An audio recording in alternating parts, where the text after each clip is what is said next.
What is Edelgard's most OP build in Fire Emblem Three Hopes?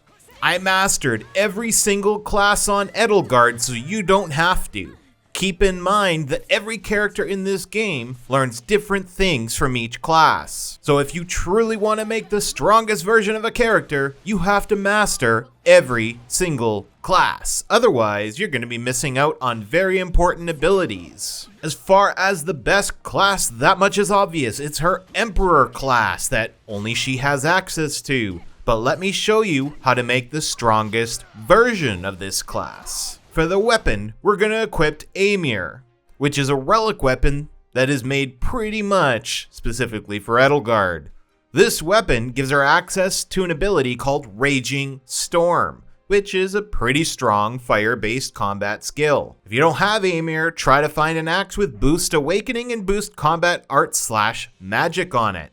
Just replace Raging Storm with a different fire ability of your choice. For the accessory, I think Water Dragon Sign is the best one. This crest gives us a 10% chance that combat arts will be ready right after using them. And this build heavily relies on combat skills to do damage, so it works out. For your battalion, I recommend going with whatever enemies give you a hard time. I choose to defend against the tomes due to Edelgard's low resistance stat. Our combat arts are Raging Storm, which we use to take a big chunk of health off of the enemy's guard right off the bat, and War Strike is our overpowered one-shot attack.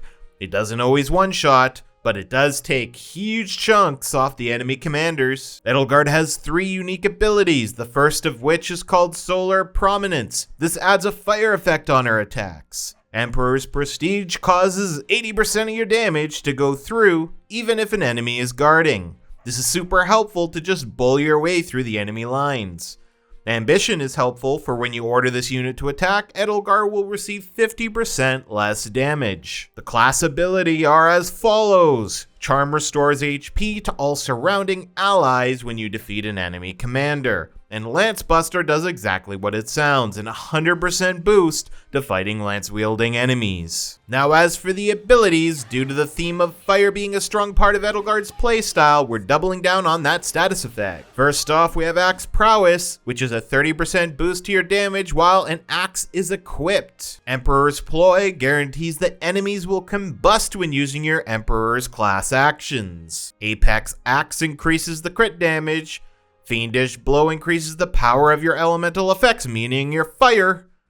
Essence of Fire causes fire-based combat, arts, magic, strong attacks, and class actions to produce a stronger version of that attack. Stormer of the Land reduces damage taken from an enemy based on the difference between yours and the enemy's charm stat. Dual Onslaught makes magic factor into physical attacks and strength to factor into magical attacks. This is pretty strong since Edelgard's highest stats are both strength and magic. Battle Instinct increases the fill rate of both your warrior and awakening gauges until one of them is completely filled. This allows you to hop from using warrior specials and the awakening gauge pretty much the entire match. And in our off time, we still have our very strong combat arts. Nullify Armor effect does just that, nullifies effectiveness against armored units, and Nullify Magic nullifies all offensive magic. This turns Edelgard into a walking menace of flame. You always have something for you to use, so you rarely have to attack regularly. Either you're in your awakening state, charging up your warrior gauge, or you're using your warrior specials to absolutely destroy the field.